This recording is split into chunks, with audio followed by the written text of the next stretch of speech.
You have to be able to identify when someone is wasting your time. If this is your first time here, my name's Sierra. I go over life applications I learned late from a Christ-centered perspective. Do me a favor, like, follow, share with someone who you think needs to hear it. Thanks. When you're unable to identify when people are wasting your time, you will always be at risk of people wasting your time, especially people who you have a soft spot for.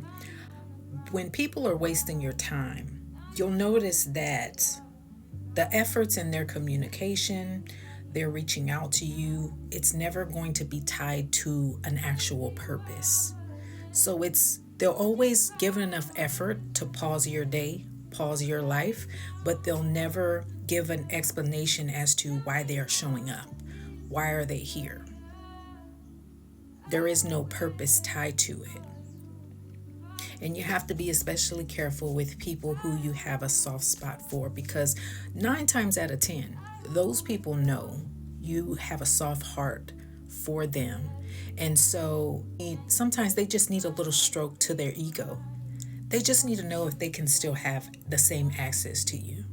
And you being a genuine person, it's okay that maybe you did leave the door cracked to see if they had the capability of showing up with something substantial. But once you see that they don't, your peace, your purpose has to mean enough to you for you to close the door on the chapters that you had with that person.